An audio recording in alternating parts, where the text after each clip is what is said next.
What's up, y'all? Welcome to the Boosted S10 channel.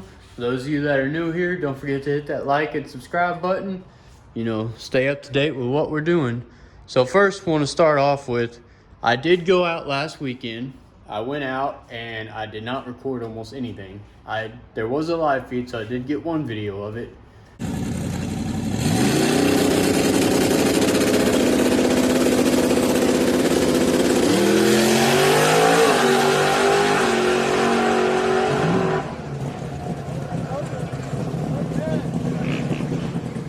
Went out, we made a couple test passes. I didn't record it because I thought I was just going to spin the whole time like it's been doing on radials. So I wasn't excited to go. I didn't even want to go, but we went, and it turns out we did a bar change. We moved these stoppers up.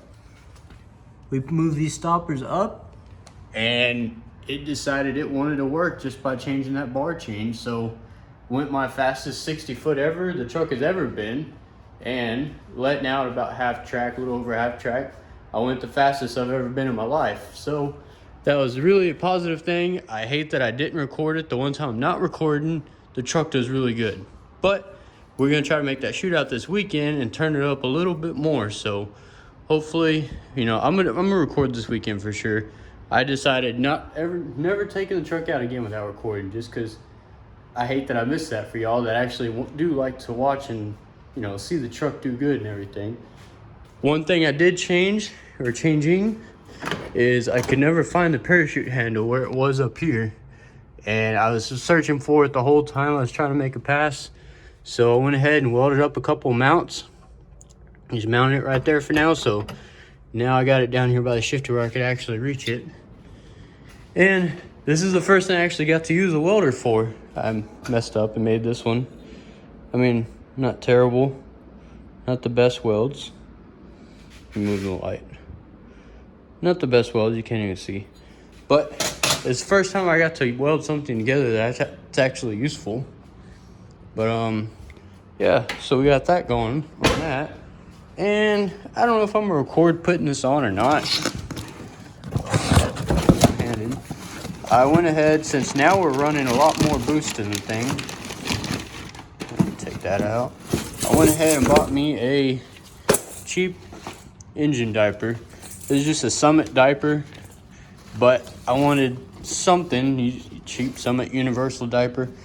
I wanted something to catch the oil in case this thing let go, because I mean, I'm running 23 pounds on a stock block. You already know that. Y'all seen the other video, but 23 pounds on that thing, I mean, I think that's kind of a lot.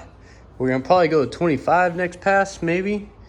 And I'm just scared to throw a rod or something and get oil in the tire. So decided to do a little bit of safety and buy that. I didn't buy the Motion one because I just don't want to spend 300 bucks on that. But got that one on order. I'll try to put it on today or tomorrow. This is going to probably be a couple day video put together. And I'm trying out a new brand of oil because my Extreme oil that I normally buy is like backed up like 3 or 4 months, they said. So hopefully this oil is good. I've seen a couple guys on Facebook using it. I mean, oil is oil, I guess. Oh, even came with rag. But yeah, I'm gonna try something new out there with that. Well, I thought I was gonna put the diaper there on until I got to looking and realized I kind of lied to you guys. I ain't gonna be able to put a diaper on.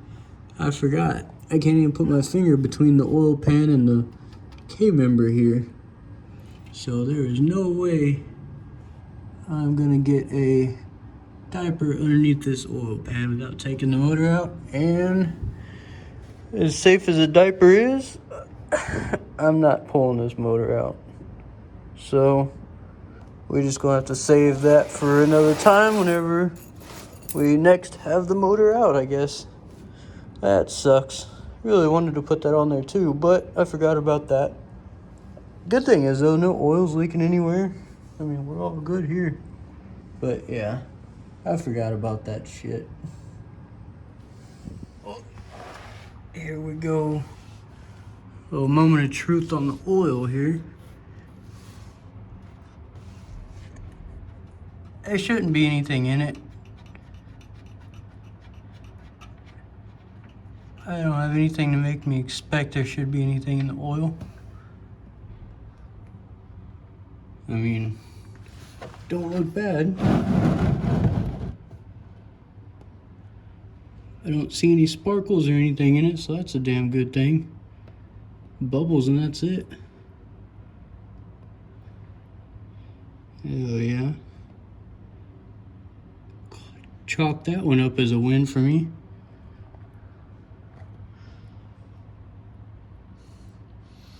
Oil filter look good. I need to get me a tool to cut those things open and look at them. But I mean, really, there's nothing in that oil that makes me look like I want to cut it open. So, not gonna go searching for problems if I don't have a reason to. Cause my favorite saying, not a problem till it's a problem. And if there's no reason to go looking for one, don't go looking for one, because then you'll find one. But I'm very happy about that. So looks like this weekend is gonna be a go for sure then, based on that. I still gotta go get some oil. And shout out to Brandon McGee for giving me a set of tires. I gotta go get the set of tires from him today. I mean, he's always hooking me up with everything, so always big thanks to him. But he's got me a set of tires waiting, so I just gotta go pick those up, finish changing the oil, swap the tires out, and I think I'm ready.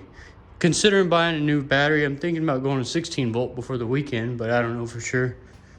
But yeah, I mean, that's really all the maintenance I gotta do to this thing. Well, as you can see, we are loaded up. It's a good day to be racing. Not a cloud in the sky. Well, not a rainy cloud.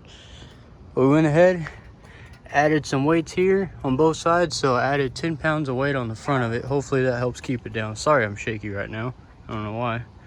But we are all loaded up and ready to go. I believe everything's ready. So it's race day and it's time to go. But I'm going to split this up in 2 videos. So next video will be all the passes at the track. So don't forget to tune back in for next video and like and subscribe. Help me get to that 1,000 subscribers, man. Y'all are getting there. Thank you.